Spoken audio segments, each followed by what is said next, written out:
Derek's going to help me get rich. And so when I'm rich, we're going to look back at all these videos and be like, wow, Derek's very helpful. How did we get there? Yeah, how did we get there? Nice. Because we're not rich right now, so. There's nothing like finding purpose and actually knowing what you're waking up for every day.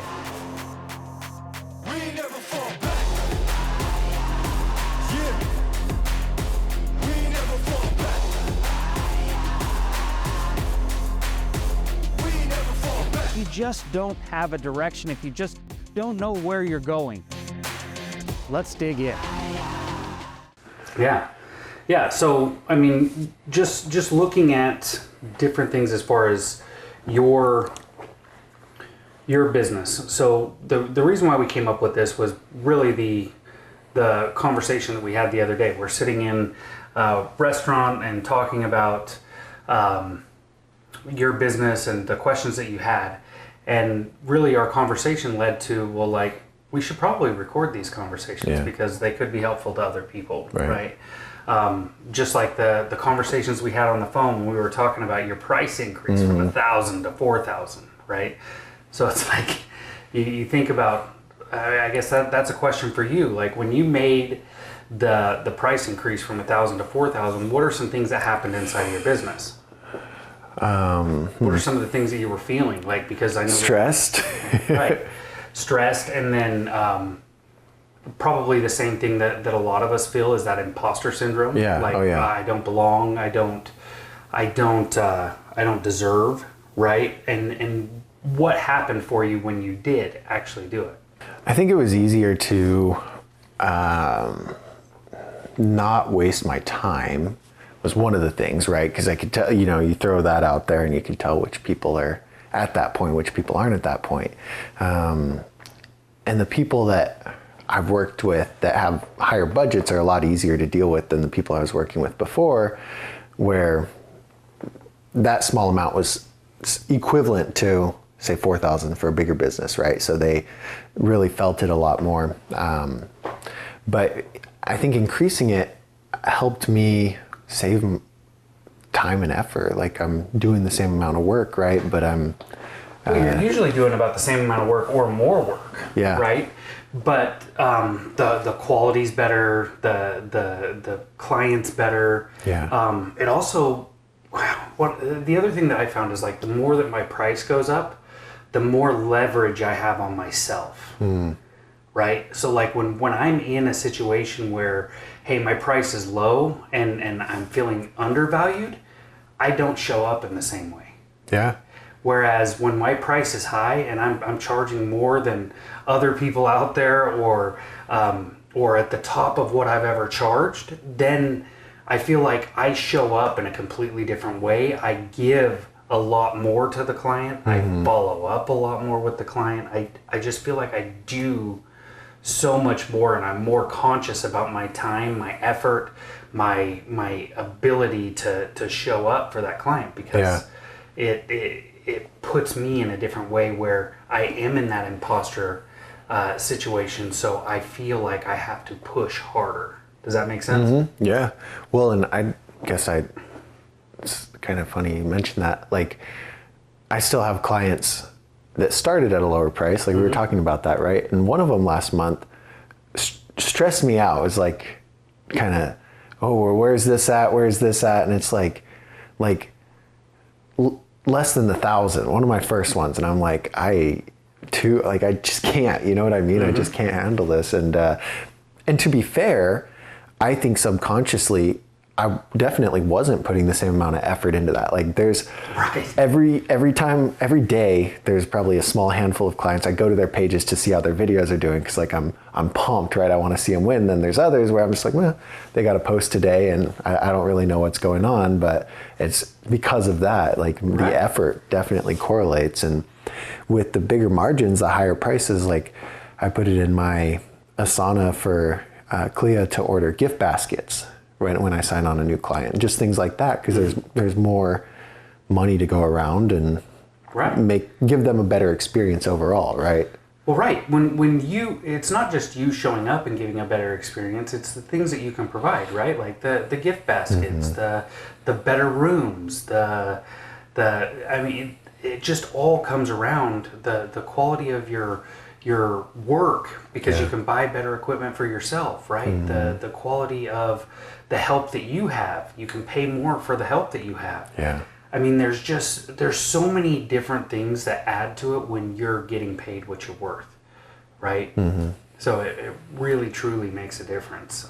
And I just, that's definitely a big thing that's out there right now, that so many people are devaluing themselves, devaluing their work, and then ultimately giving a devalued product to the customer, where we want to elevate and give more, give better, right? Just like you were saying with that client earlier, the one that was one of your first clients, right? You have this certain want to serve them, but then you're also in that because they believed in you when nobody else did. Right?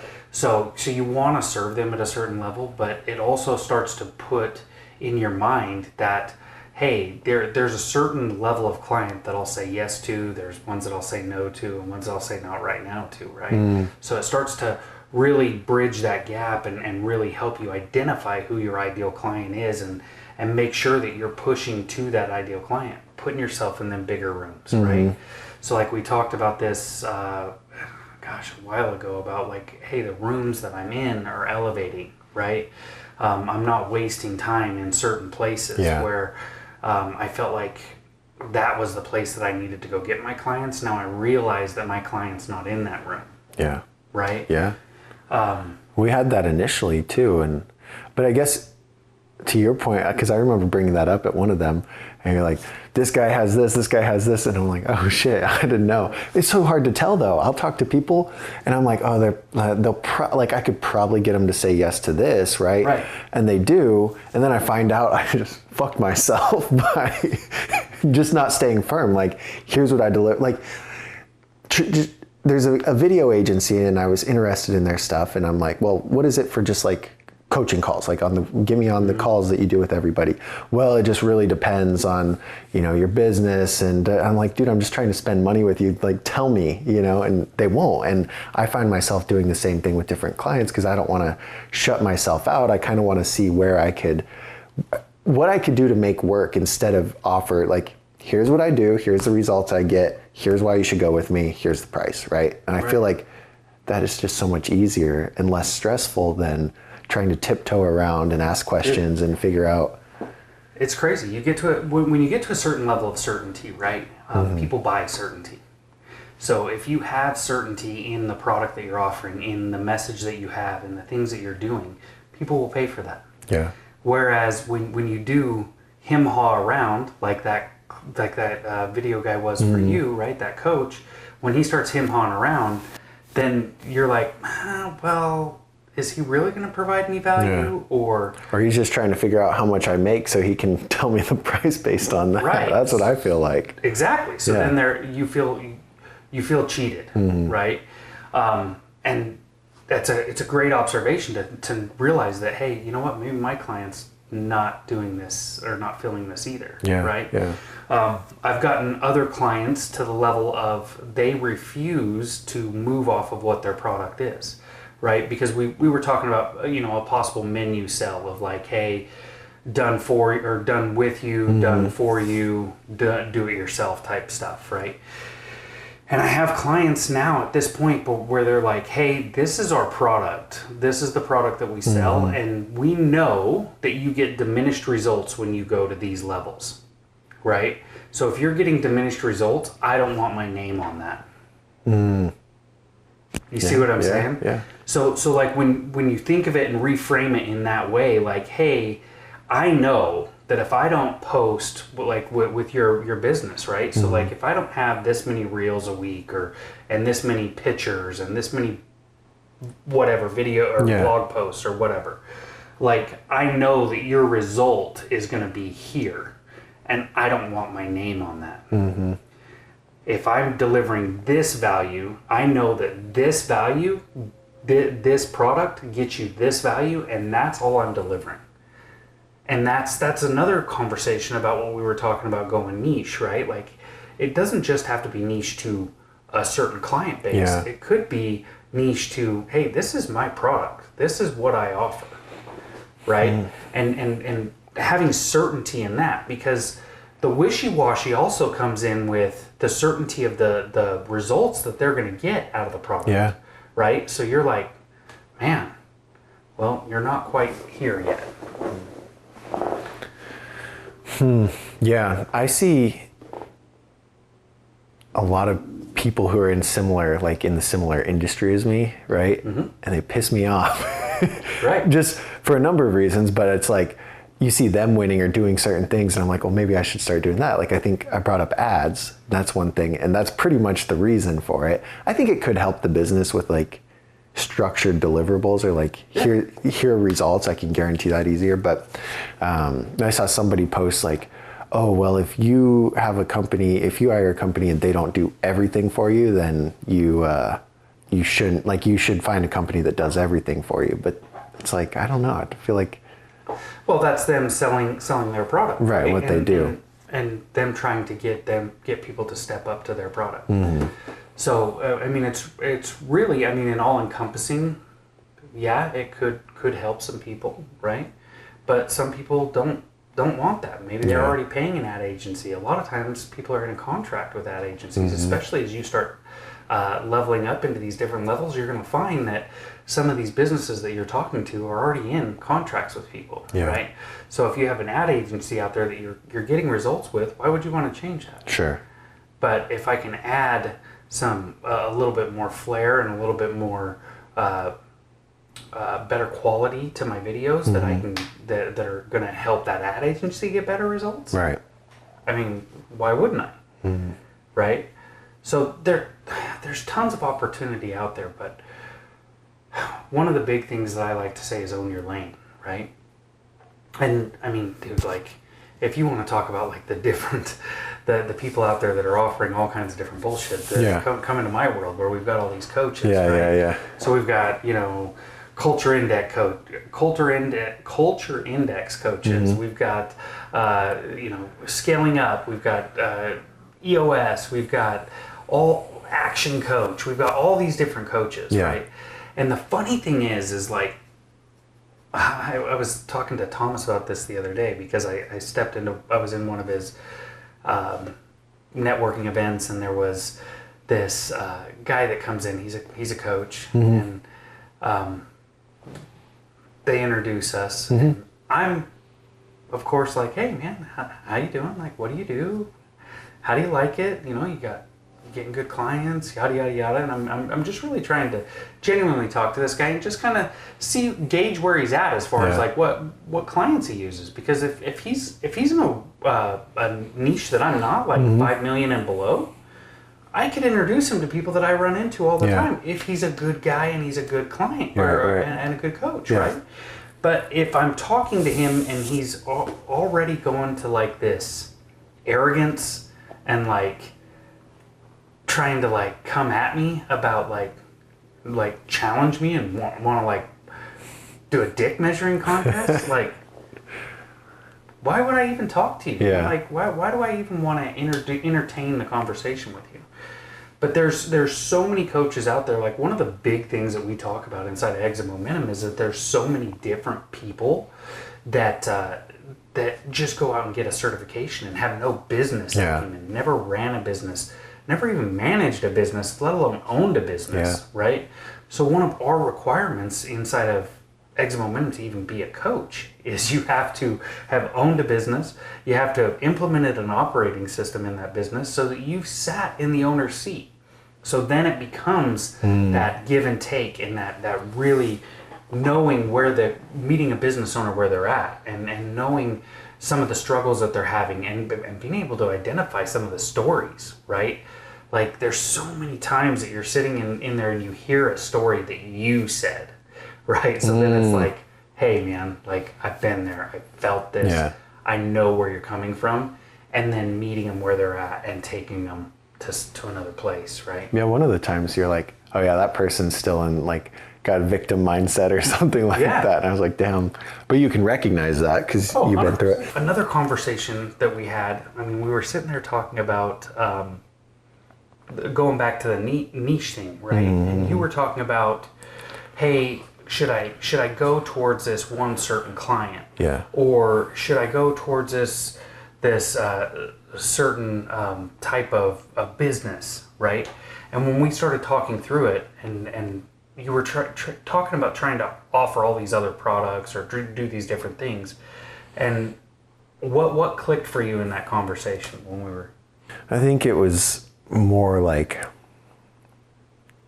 I think the false belief that I had with that is that that's what I needed to do to be an expert and to actually grow in that direction. But we kind of went back to the initial thought process is like, okay, well, here's my target people, right? People who want to build a personal brand through their business or grow their business through that. So I don't have to focus on just landscape or something like that because that narrows it down enough. And what do you say, own your home? Like, own your home. The home I own is big enough for me to find that and do pretty well. 5.5 million people right here in Phoenix, right? Yeah. So we talked about that, but then the other thing that we talked about was you already are an expert. Yeah.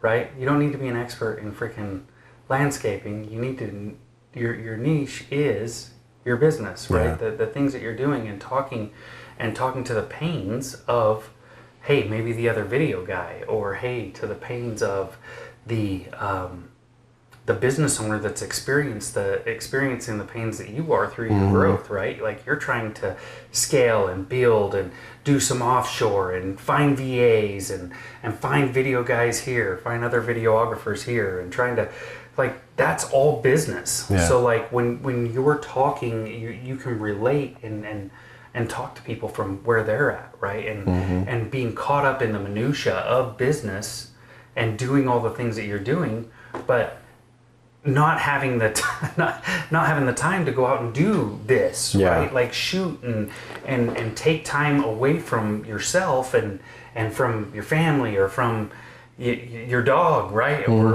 whatever, all your different things that you have going on, and just doing business in general to go out and record some things, go out and then sit back and edit and then drop in. I mean, like I was talking to you about CapCut, right? Yeah. Like I made one cool CapCut video that everybody liked. Yeah.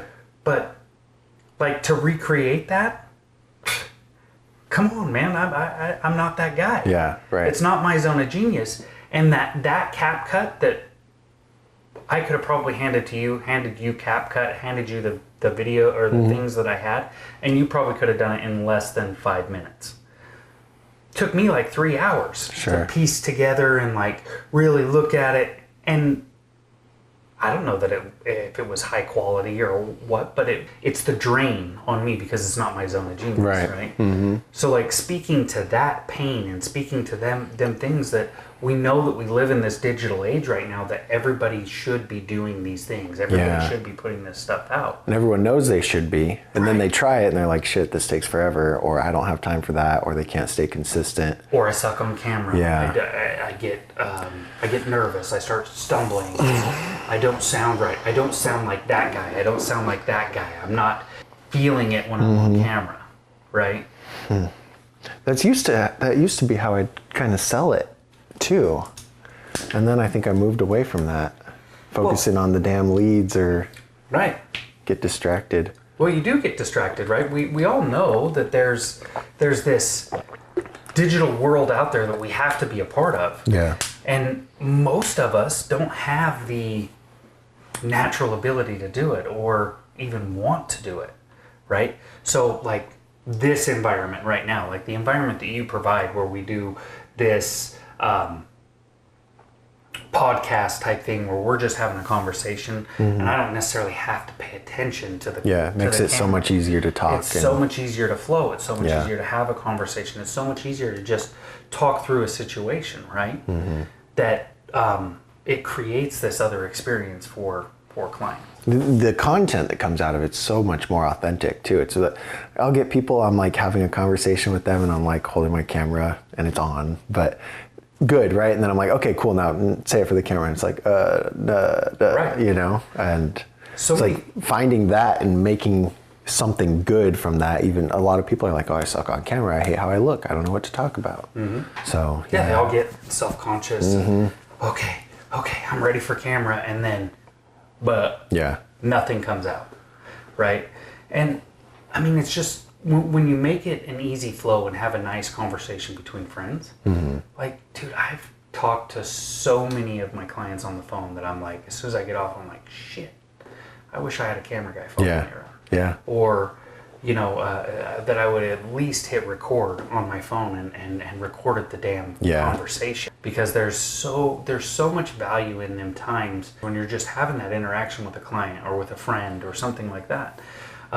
Where, you know, like Gary Vee, that guy wins because he has a camera guy. That's all it is. Yeah, his content is his conferences, his meetings, him in the car, and it works. It's like a guy following him everywhere that he goes. You have Crushing It, right? Yeah, I have Crushing It, I have both of them. That was like I read it in 2017 or something, and I was like, wow, it like opened my eyes to everything, like that whole document, don't create. And that's what's worked really well recently for my clients is like, I'm like, hey, just do this process, right? I'll film everything. I'll ask you questions as it comes up. And the first one with this particular client, like the content was okay. It did good, decent, but it was like set up, lighting, talk about this. Then I put B-roll over it. Third month, he's just doing this thing. I'm just popping out my iPhone here and there asking questions. So he probably got like 15 plus million views from that stuff. And it's because he wasn't stressed. He was just like, he was in his zone of genius, I guess, right? And I'm just I'm like just holding the camera. Well, right, and that's the stuff that really captures people. It's not always the sitting in the room, right? Maybe it's the walk in the park and having somebody capture some things, right? I mean, just think about it. Like, why are all these reality TV? That's the word I'm looking for. Okay. Jeez. So the reality TV, like, why are they so successful, right? Because they have a camera on them at all times. Yeah. They've got a mic on them at all times. People are following them around at all times. And then they just highlight the shit that gets views, right? Yeah, yeah. So like when you're looking at TV, it's the same thing as digital, right? That's how they get paid. They get paid off of views, right? If people aren't watching Bravo TV, Real Housewives, real bullshit, like, then they're not getting the views. Same with the news, right? So many people get caught up in the news and the bullshit that's happening inside of the news. Why do you get caught up in it? It's designed that way. Yeah, yeah. It's meant they're not news. They're freaking, they're just like everybody else. They're selling views. Yeah. Right? They want, the longer that they can keep you on their channel, the longer they can keep you engaged, the more engagement that happens, the more money they make. Right? And it's the same exact thing on social media. Oh, yeah, yeah. Well, it's like the whole concept with radio ads or TV or any of it. I heard it somewhere. It's like, oh, yeah, the shows are designed to go around the ad spots. Like, that's how they think about it. We got this ad spot. We got all these ad spots filled in. So now we just put the content around that, right? And it's the same thing, social media, just filling it with content. Ads are right there all the time. And the more people that consume it, yeah, it's crazy. Yeah, I mean, television is, they always cut it off at that point where you're going to stay engaged and watch because you gotta find out what happened. Yeah. Right? So that's the idea. They cut it off there in commercials, right? That book that's sitting up there, Fire in the Hole, that's Bob Parsons. He's the founder of GoDaddy, right? Marine, cool, just impressive guy. When you read his story, you can take that book and read it if you want. But like, one of the things that he was talking about was like when he first started GoDaddy and he was running ads and running ads and running ads. Like, this is at the beginning of like the .com boost or .com boom. Yeah. So like, everybody is in the same space as he is. Everybody's doing the same thing. He was on the verge of bankruptcy, closed down his office, moved everything back to his house. I guess not on the verge of bankruptcy, on the verge of closing the doors of the company, because he still had, I think he was down to like $8 million out of the 30-something million that he started with. But so he had invested, and got to the point where he had just brought it down to his house, closed down his office, and brought just a couple people to his house and started running GoDaddy Ranch, is what he called it, right? And it was funny because he was talking about the neighbors came by thinking he was running like a bunny ranch, like the porn, whatever. So he had to show him what he was doing. GoDaddy Ranch. It kind of sounds like it. So he, because he couldn't get zoned for a business in that area, but he was zoned for a ranch, so he just called it a ranch and did his thing. Kind of cool. He's here in Arizona. I mean, GoDaddy's here in Arizona, and his ranch was here in Arizona. But so he was talking about like he just couldn't get traction. He was on the verge of like closing down, and a guy came to him, or he had this epiphany that, you know what, I'm going to go down with the ship. I'm not going to close it. I'm going to run completely out of money, and I'll rebuild somehow. And he says, I'm going to invest in a guy to come in and do a business analysis on my business. Okay. So they come in and do this business analysis, and they're looking at everything, and they're like, well, where all of your stuff's on digital, and you're trying to get people to go digital. I mean, this is back when nobody was digital, right? And he's like, well, wait a minute. They're not there yet. Yeah. So he goes, why don't you try like TV or print, right? So he went print and TV. The very first commercial he did was when? It was 2005 Super Bowl. Okay. He bought a Super Bowl commercial. It's a Hail Mary. He went all in, right? It was like a $2 million ad. Yeah. And it's like a 30-second spot. So he's like trying to figure out how he can get people's attention and yada, yada, yada, and really get them watching, right? So he wanted to recreate the Janet Jackson thing. So if you guys haven't seen it, go back and you search the original GoDaddy ad. It's so hilarious and then he put it in a frame because he was having such a hard time trying to get the ads approved and trying to get things done. So he's like, you know what if I just recorded this?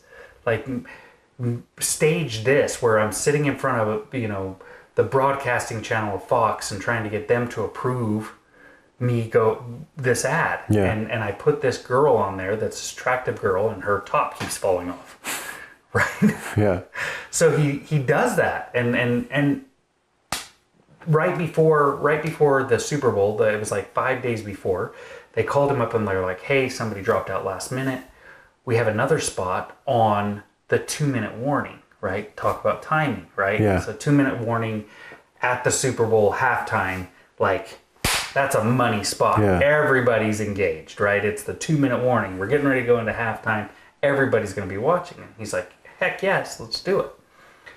Oh, wait a minute, I don't have another ad, and it's such a hard process. And they're like, well, we'll just use that same ad and run it. He's like, oh, great.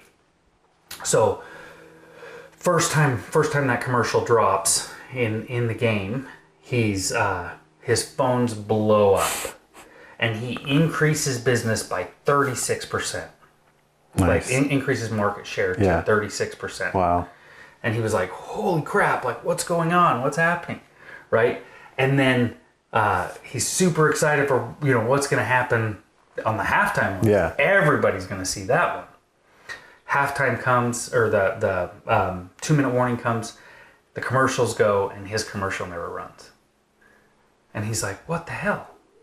So he's going back and forth with Fox. They end up fighting. He ends up getting invited on all these different talk shows talking about it. And he got more.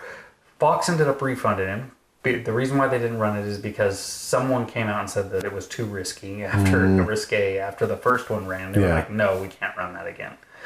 So their executives had to pay him back for the ad, plus also pay some undisclosed amount because it was a settlement that he had signed to not disclose, but they had to pay some other undisclosed amount. But he ended up getting more exposure because of that. Everything, all the ads and all the different talk shows, all the different news channels, everybody talking about the fact that Fox screwed him. Right? Yeah. So then he ended up getting more exposure, and more people were coming to GoDaddy. And he ended up, what did he end up selling for? It was like $40 billion or something like that. That's insane. Like, how insane is that? But just by recognizing, getting that third party in there, then that's something that we are, right? Being that coach. or being that videographer that comes in and sees things from a different angle that you're not seeing, right? So we come in as a coach and we see things that you don't see. You'll come in as a videographer, see things that they don't see. But it's so valuable to have that third party in there to be able to expose and bounce things off of and go into these things to where you can hit these different veins that you weren't even thinking about it, because you get so caught up in the minutia of business. You're so stuck in the business that you forget to step out of the business and really start to look at things from a different angle. You also, you live in it every day too. Like, I think that's the thing. A lot of people, I go out to film them, and to me, I'm like, whoa, that's kind of crazy. Like, I didn't know that. And they're like, they do it every day, right? So a lot of those little things that would be really good content, they wouldn't necessarily think to make, because it's nothing to them. It's like me setting up a camera, or just different things to somebody who doesn't work in that space. Oh my gosh, I could really use that. So, I mean, there's so many different things out there, so many different opportunities, so many ways that we could, challenge each other. And I just, it's amazing how many business owners out there that aren't even dipping their toe in, that won't engage with a coach, won't engage with a videographer, don't want to go on social media. They're stuck. I mean, they're going to end up the Blockbusters. They're going to end up the Kmarts, right? Like the Polaroid, right? Like, did you know that extinct? Polaroid was own digital camera 10 years before it ever even came out. They put it on a shelf. Wrong timing?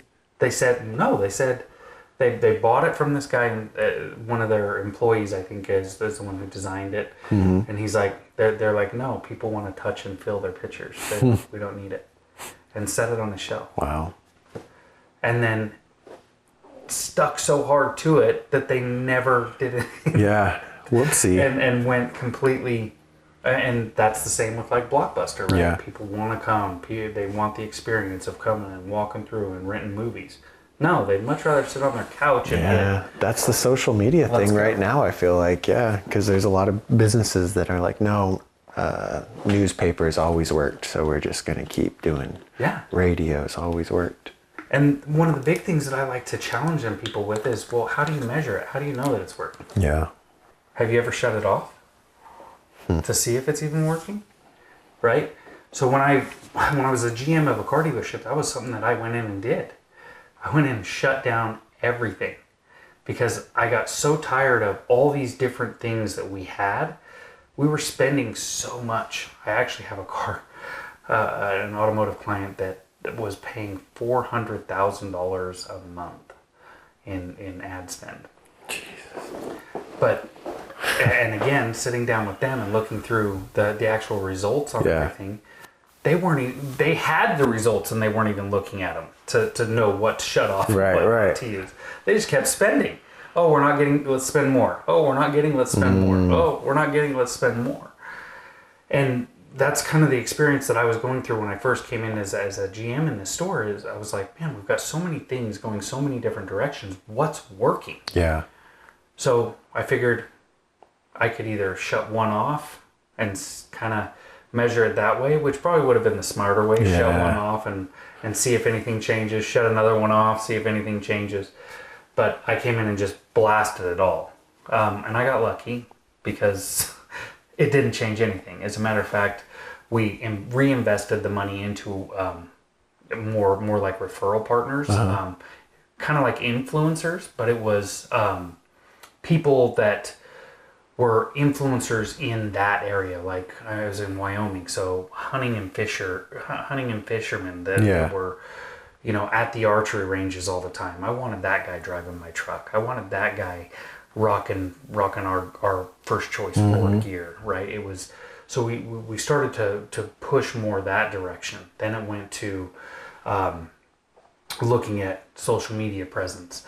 I had a client team, Mazda, in California, Southern California. They shut off everything and were only running Facebook ads. $50 grand a month, and they were selling over 300 cars a month. So like it's crazy the things that we could do, But we have to step outside of our comfort zone, right? Growth is always on the other side of something hard, something uncomfortable. It's easy to, like, I do this a lot where I'm like, okay, I need to focus on changing my social medias, right? And I'll hit that really hard for a week, and then I'm like, all right, cool. Now I need to do my website. Now I need to do a funnel. And all those other things I quit keeping track of. I quit looking at, like, I spent the time. So whether it's money, I buy subscriptions or, whatever it may be. And I see how you just keep adding up onto that. Yeah, see, and so I'm not really even tracking anything, and I need to. Mm-hmm. So my goal is, I guess, by December, I want to be pretty much hands off, like what I was telling you. So we got some offshore help that I think will help with that. I'm looking for videographers to help. So that's where I want to get to. The other part is, like, I can't get past 20,000 a month.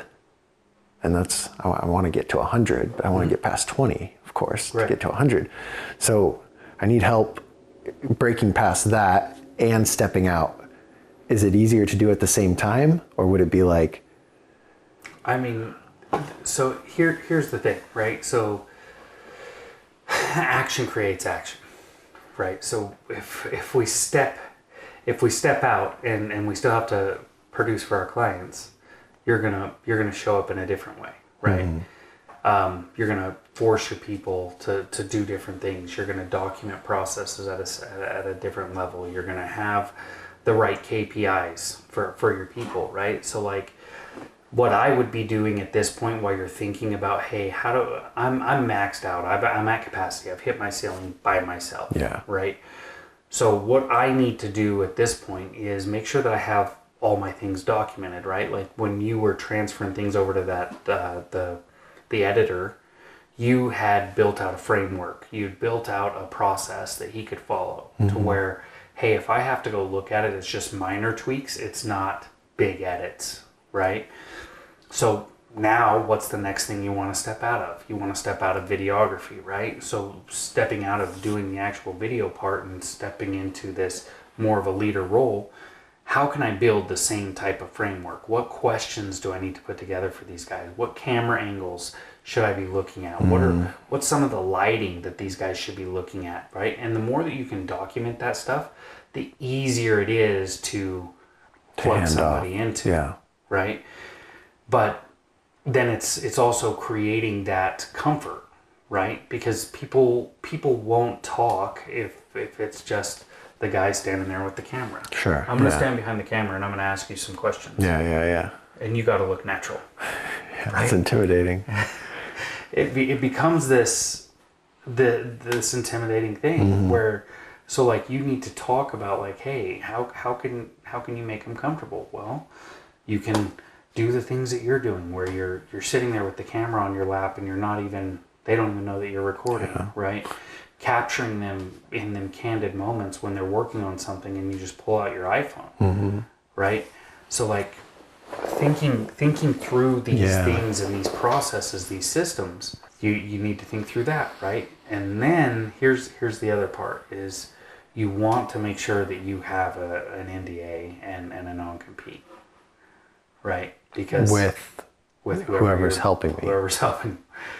Because there's going to be so many people that come in and they see what you're doing and they're like, oh, this shit's easy. I'm just going to take his shit and I'm going to go do it on my own. Right? Yeah. So, one, you have to make it so attractive to them that they don't want to go do it on their own. Or you have to have the right documentation in place to where they won't go do it on their own. And sometimes it's a combination of the both, right? Yeah. Because like we were talking about at lunch the other day, how could you create an experience for a videographer? What do videographers hate the most? They hate editing. It takes the most time. You got to be this certain level of creative. So that's the other part is keeping it siloed, right? Of like, hey, you give me this, you don't talk to these guys, right? Yeah. It comes through me or this secretary or. That's another thing that you can do, right? Is have it go to this one VA, and then the VA brings it over to these other people, right? So the more siloed that you can have it in this type of thing, it also helps as well. Because if you give them the contacts, hey, you know what, I'm going to step out. You're just going to do it. I'm going to get paid, right? Then it becomes this, oh, well, Doug's out. Yeah. Right? So it's thinking through them type of things is what's going to help you scale to the next level, right? And the other thing is figuring out who you want to let go of. Client-wise? Yeah. Yeah, I know. Because when you have these that you could scale to $20,000 with, or you could scale to $40,000 by just shifting your client load, right? If you had 10 clients paying you $4,000 a month, right, you're at $40,000, like that. Yeah. How many clients are you handling right now? 20? No, about 10. Right, but I'm not at 40. But you could also have the capacity to do more at this point, right? Yeah. You could actually handle probably. I know at one point you were handling 15 to 20 Yeah, I clients. probably had about, yeah. So there's that, right? And then there's the opportunity that we were talking about where like, hey, like how could I step out of this role and help some people out and give them some experience and do some things like that. And we were talking about like college, right? These kids that are in college that are majoring in videography and doing these things, going and give them an opportunity to make money instead of working at McDonald's, Right. to do their profession, like do the thing that they want to do, intern with you, and yeah, you could pay them a decent wage, and that's the other thing, right? If they're good, pay them a decent wage, right. Because if you pay them a decent wage, they're gonna stay, and when they graduate college, they're gonna be like, hey man, I'm just gonna hang with you. Yeah. Can we build this thing together, right? So there's so many different opportunities, and it's all in the culture and the way that we build our business. And if you bring people along with you, you want them to win too, which I genuinely think you do, because the conversation that we had the other day was like, hey man, like I want these guys to win and not have the stress. When I bring a videographer on, I want them to win and not have all this other bullshit to deal with. They don't have to worry about collecting from client. They don't have to worry about pricing. They don't have to worry about sales. They don't have to worry about the editing portion of it, right? So like making sure I'm framing that up for them when you bring them in as well, of like, hey, these are the things that we're providing for you. Yeah. That are big pain points in this industry. Right. You could do what I do. You've got to build this team. You got to do this. You got to do this. You got to do this. Or you could just make this and just help me out with it. Right. I mean, like on average, like let's just say we were doing a profit share with them and we gave them $1,000 per client per month, right? On average, how much time would they spend with a client? 2 hours. 2 hours. So 2 hours over, they could book an 8-hour day, 5 days a week. 8-hour day, 5 days a week, 40 hours. That'd be pretty crazy. 40 hours is what? 20 clients? Well, hold on. Wait, my numbers, where are we at? Why is it 20? Because it's divided by 2, right? Okay, yeah, sure. Okay. Yeah, so you got 20 clients. Per week? Per week. Which would be 80 a month. Which would be 80 grand for them, which would be pretty good. I think, was it you that sent me Hassan? There's this guy, he does content in Austin, like similar. I've heard of Hassan. I think you sent me him. Because when we first started talking about it, you're like, well, price shop, see what other people are charging. I'm like, wow, what a great idea. And he's built out like the content room, the content studio, right? So that's pretty turnkey. Come in, film it, set it up. And something like that would be the next step for me, I think, to streamline everything. Is like, hey, we have this location here. You come in, get the content. And maybe it's an upsell to come out to them. Because if you're coming out to them, you couldn't pack it that full, but you could still do a lot. Like I don't book more than one a day. And I'm like, okay, cool. I have one filming this day, one this day. So the calendar fills up pretty quickly. Even if we cut the 80 in half, Right. Right. And we go to 40. Yeah, that's crazy. He can make 40 grand a month just doing videography, not having to worry about selling, not having to worry about anything. Yeah. Right? Would you have done that? Yeah. Oh God, for sure. You see what I'm saying? Yeah. So like when you think about this, They book out the clients and I just show up, film it, upload it, I'm done. Like, yeah, that's nice. You could probably get away with paying them $500 per time, right? It's a 2-hour session, $500 per time.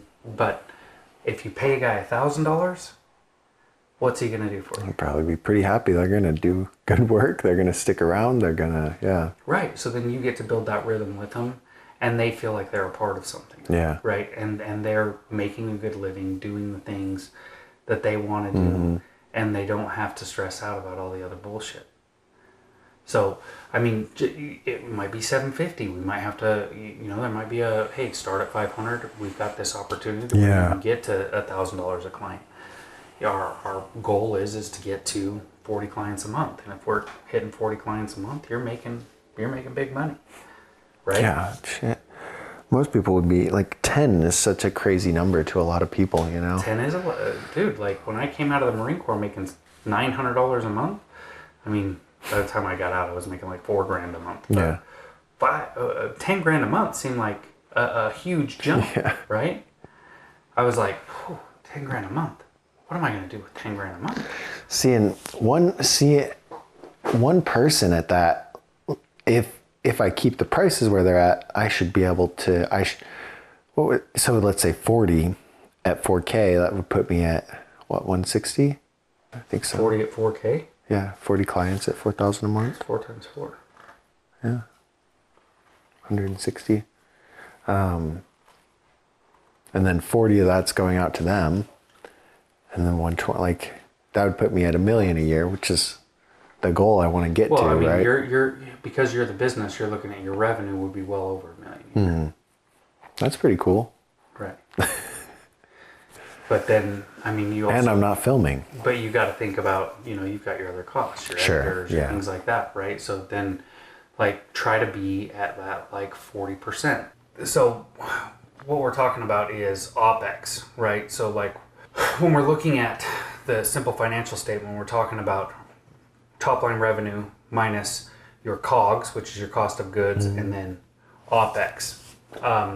And you might even categorize it a little bit different as far as like, hey, maybe my COGS, my cost of goods is the editing and the time spent on the job or whatever. Yeah. And then you'd categorize the paying the videographer down in your OPEX, your operating expenses, usually where you're paying your employees, your different building costs and things like that kind of go into OPEX, right? Okay. So when you're thinking about it, just think about it from that standpoint of, hey, I've got, if I'm gonna incorporate a podcast studio, right?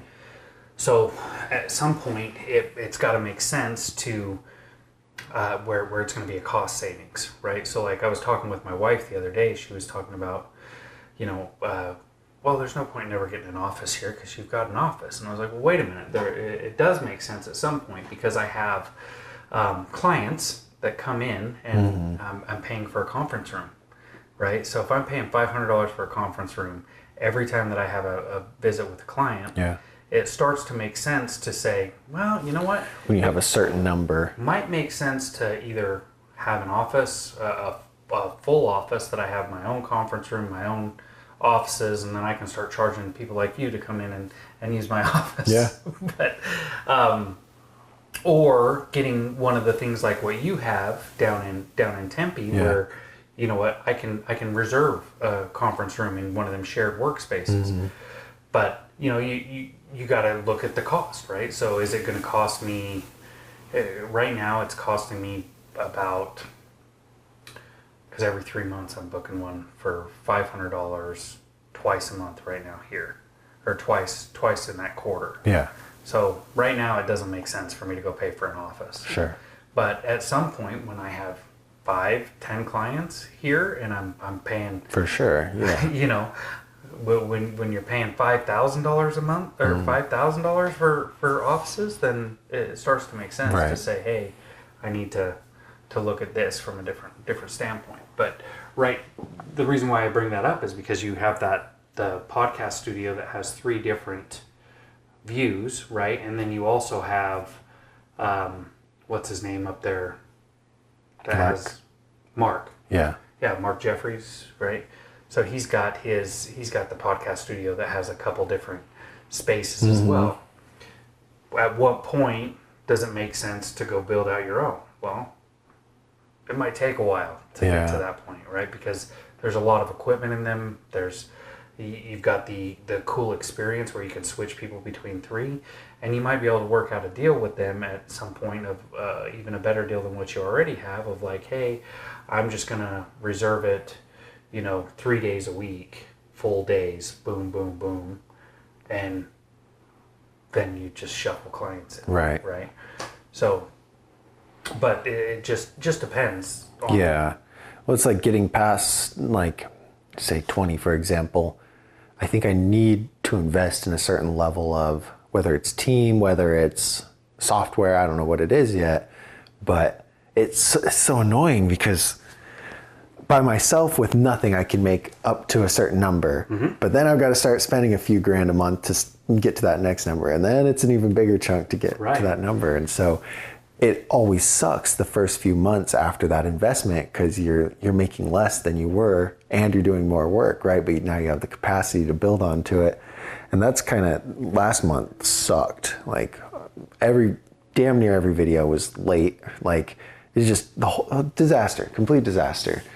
And so because of that, though, now I have 4 or 5 editors that I'm in control of to help handle that kind of volume. And Clea is going to be great. So it's like, that kind of sucks, having to spend that time and energy to find the people and invest and everything like that. But it shouldn't happen again until 30, 40, I don't know. Well, you never know, right? But it's also that's the evolution and revolution model, right? So like every change that you're making in your business, whenever you start, so like the great thing about business is, you come in, you bring somebody else in, you're gonna lose some capacity in the beginning, and you're gonna take that dip, right? And then you're gonna start going up, and then you're gonna find that I gotta make that equipment purchase. Well, we gotta learn how to use the equipment, we gotta learn how to optimize it. We're gonna take a dip, boom, and then we're gonna go up. And then hey, I gotta make another investment, whether it's hey, I get to the point where I need a whole leadership team, and then boom. Oh, I don't know how to run a leadership team. I got to make an investment in a coach. Boom, I'm down even a little further. But then you go vertical, right? You're building your ceiling up, right? Right, you're constantly building that ceiling. So every time that you're hitting these points, you're hitting these ceilings. That's that evolution and revolution model where you're boom, dip, and move right back up. Hope I move back up this month. Well, you've been investing in a team, right? Yeah. So it might take 90 days to get things moving in the right direction. But think in the standards of like, you're already trying to think of what's the next build out, what's the next thing, and sometimes we need to focus on what's the thing right now, right? Because so many of us get caught up in that shiny object thing of like, hey, shit just got easier. Okay, I'm gonna add something else. And I think that might have been kind of what you got caught up in last month. Oh, yeah. Adding all these different things and letting things go. And as you let things go too much, you got to a point where you didn't have any controls on that. Whether it was, clear KPIs, clear standards, clear reward for you know what I'm saying? So like the more you built it out, you didn't have a bottom to it, right? That was another thing that we talked about because you did have some reward in there, but once it got to a certain point, they were going to get paid this no matter what. So then it was like, I'll get to it when I get to it. Yeah. Right? So like it's, you don't get paid till the product's done. You've got these different models, and you know what? If you're going to take 2 months, you're probably not going to get paid on it. Yeah. Right? You've passed all things, and it doesn't meet the expectations of the client. But these are things that you can work out with your people, and having these different silos, having these different controls. Like, I mean, for instance, let's just use Clea for an example, right? Like if you had, because Clea is so good at communication and managing and building, She's great. Like she could build out a team for you. She's managing the team, and she's setting the expectations on them, right? And she's holding them accountable to them expectations, because she's that middle point, right? Yeah, She has no, she's not doing any editing. She's just managing that crew. And at some point, you get to the point where it makes sense to do that. Yeah. Well, I think it does, because like what I ran into a couple times already today. Well, real quick, one thing I'm like, I feel like I have less going on this month, and I'm making better money than I was 3 months ago, but I'm more busy, and it's I have a big to-do list, and I'm like trying to cram in as much working on the business, like building the teams, communicating, building out Asana, building out like all these different things, right? The guidelines, all of that stuff, that then I'm on top of it adding the delivery things that I still need to do. Like client says, oh, these videos need edited, or like this needs changed. I'm like, oh, I got to get to the editor and tell him that, and all of these other things, like I guess it's the managing side of it, right? But then also working on the business, and I'm trying to do too much. And I was thinking about it yesterday. I'm like, am I coming up with shit for me to do? Or are these all things that I actually need to do? Because it'd be easy, just wake up, talk to the clients, chill, go film, like not worry about any of that other stuff. But I can't do that. I can't turn off. Right. So, I mean, yeah, so that's where a good play, like to be able to capture things, right? Yeah. So like capture ideas. Hey, I ran into this. This is something that I want to work on. This is something I want to work on, and capture them ideas. But we can't work on them all at once. And if we are working on them all at once, they're going to start falling apart behind us, right? Because we have to build that foundation. Yeah. So like when you're looking at the business from the standpoint that you are right now, where, hey, you know what, I've got these guys, I need to learn how to communicate with them proper. I need to figure out how to delegate the communication, like editing communication with somebody. Right, so that now next step, I want to pull myself out of that. So like I'll help with the original vision and putting that together and passing that on. But then the slight tweak edits, is there a way that, hey, maybe that manager, whether it's a Clea or somebody else, can communicate directly with the client through some sort of a silo, whether it's Asana, Slack, whatever, to where you guys can still monitor and take care of it. How the middle person's communicating? Monitor that, you mean? Or monitor all communications, yeah. Right? Because, so one of the big things that happen inside a business, right, is like clients will go and they'll build so fast, right? And I actually have one client right now, they're a $25 million company, but they never had company email. And so everyone was using their own personal emails. So who owns all that data? Each person, I guess, right? That's how they feel, yeah. Right? So the client, the person leaves, and they've got all that contact info in their, and they go to the competitor, right? Say they don't even start their own business, they just go to the competitor, and somebody sends them an email to get something edited. What happens? Then I don't get money. All of a sudden, right. that person's like, oh, well, I left there, but my new company can help you out, right? And then that client ends up rolling off behind you because it created a gap. Whereas if you have them in a controlled email, yeah, then you can shut off that email and forward them emails to somebody else. To a different one, yeah. Yeah, right now, I guess I didn't really think about that as having the client directly request edits, but right now it goes to, and I think, I don't know, a lot of people are under the impression I edit them still, I think. I don't know. And I do still edit some of them, and I'm not sure where I'm at on that, but... Well, and that's fine, though. You can put them in a edits box or whatever, right? Yeah. So, like, hey, how are you sending them to them? It'll be either WhatsApp, or now it's going to be a signed project in Asana that they move along. Is that what you mean? How are you transferring the video over to the client for edits? Oh, Google Drive. So it goes in Google Drive. Yeah. So there's a bunch of different softwares out there like Frame.io and the couple. For reviewing and stuff. Yeah, so like you could drop it in there. They send back, they're watching it in there, and they can send edits on there. Mm-hmm. Yeah, this will be a fun one. I have a client. What works good for me is if I just edit them and post them, they don't even look. Goes up like I've made videos. It's good. Like they're gonna be fine, right? And this one's a franchise though, so they have guidelines like brand guideline docs and stuff like that. So fair enough. And it's good. Like I like them to review the first few, just make sure they like the quality, the way it's edited, like everything looks good. But really, I'm just playing with it each month, trying to find the few ones that stand out, what worked good, and then duplicate that, you know.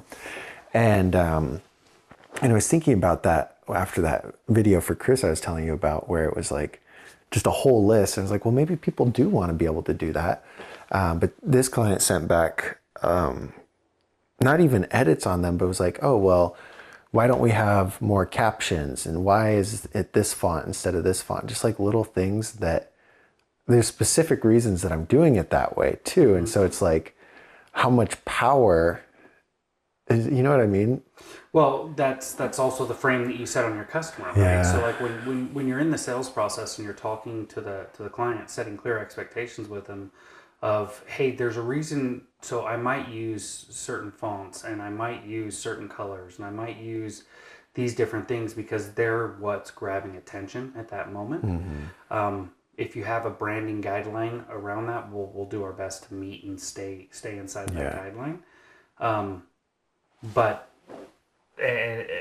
ultimately, you need to set some parameters up front. Yeah. Like one of the people that does videos for me every once in a while is they always ask, hey, go find 3 influencers out there that you like what their stuff looks like.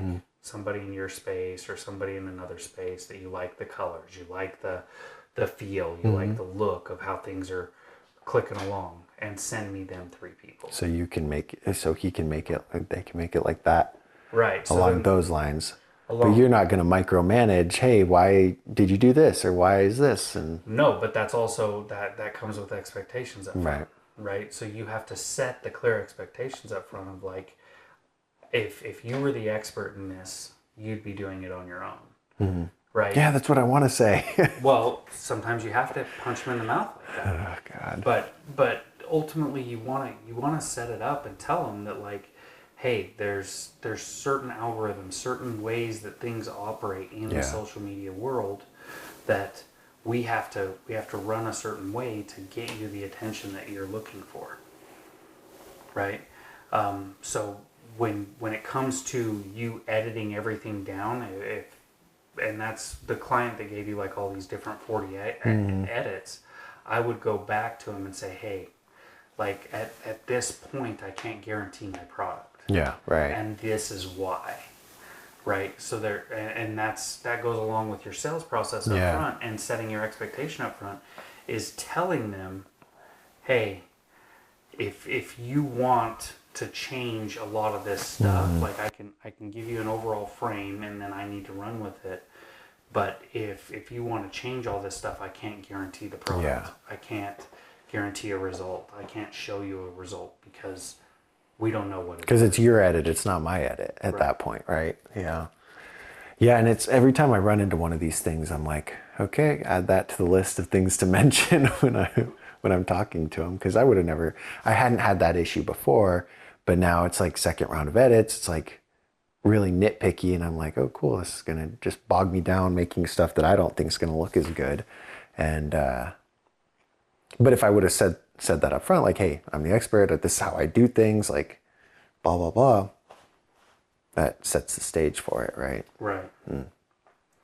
Yeah. So that's one of the other big things that you want to set up, because as you start to grow and start to build maybe a sales team, right? When you have these when you start to document these different things, like, hey, this is our sales process. We have to set these clear expectations up front.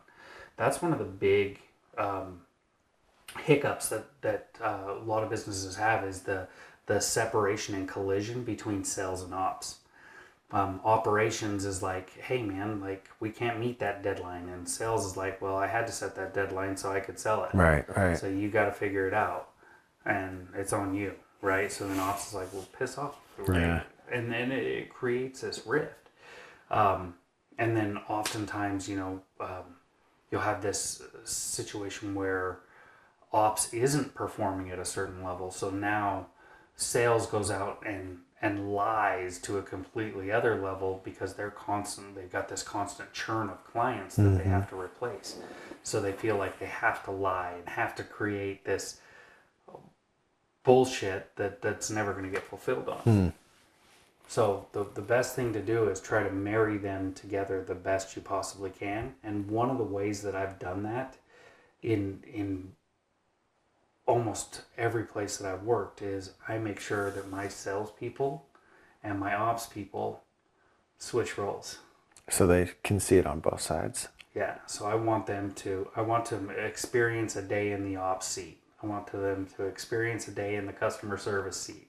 I want them to experience a day in the sales seat, right? Because I want them to really experience what's happening, so that when it comes time that client's calling and they're upset, they're not saying, "Oh, call the customer service." Right. They're handling it. They're like, "Hey, man, like, I get it. I screwed up," and they're taking ownership, right? And they're not pointing fingers. They're just asking how to fix it, Right. instead of, well, it's the ops team. Let me get with the ops team. You hear that so much, where, oh, the sales team, they oversold, or, oh, the ops team, they did this, and what you really want to build is a culture where people just take ownership and get it fixed. Yeah, I want to throw my editor under the bus all the time, but then especially the impression, well, one, it's my fault anyway, right? For building the system that way. Yeah, and you as the owner, you're going to own it because it's on you. Yeah. Right? You can say it's the editor, but It's my editor. it's your editor. Yeah. Right? Damn. So there's so many different things that can happen, and so many different things that you can say. Yeah. But ultimately, so if you could take one thing from our conversation today, one thing, and implement it in your business today, what would it be?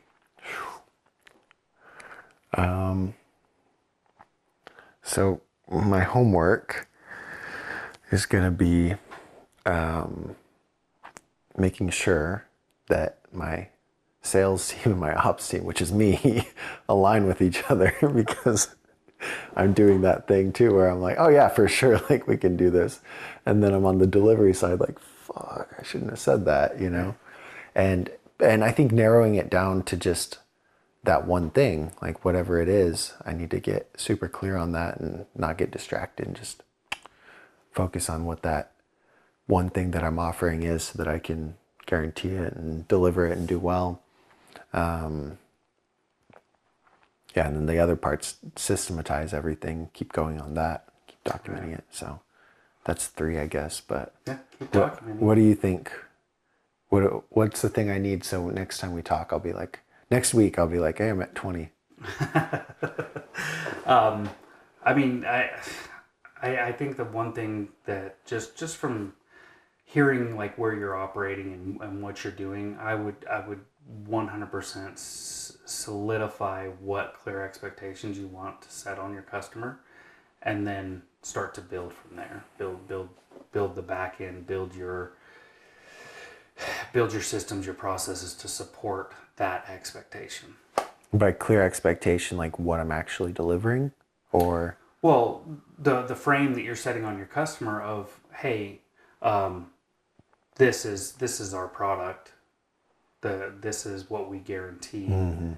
These are the edits that you can make. These are the parameters that you can make edits to. Yeah. Whether it's like, I mean, for instance, I mean, I had one client one guy that did a video for me. I think I told you about it. Where The family. yeah, the whole family, like I'm having this big conversation about family, and I get diversity. And, for sure. I'm fine with diversity. But when the entire video is a black family and it's nothing to do with... It's about your family. It's about my family that I'm talking about. Like, it just... What are you doing? Mm-hmm. Like, it doesn't make sense. So, like, if the pictures or something like that are wrong, then, yeah, open it up for an edit. But, like, when it's big, you know, font changes or things like that, unless you set them parameters up front, you just need to set that expectation on them, and that'll clear up some of the going back and editing and doing extra work on one thing. Yeah. Okay. Good. It's helpful. We'll work on that stuff next week. So so that's my homework. Yes. Set that. Okay. So next week we'll follow up on homework and see what other questions come up, man. What other things we can work towards. But I got a lot. They pop up every day. I'm like, shit. Yeah. Put in a little note. Like you did last time. Yeah. Okay. Cool. Thank you. Bring the notes. We'll put them up somewhere. All right. Cool. All right, brother. Thanks. Thank you. Let's find a path for you.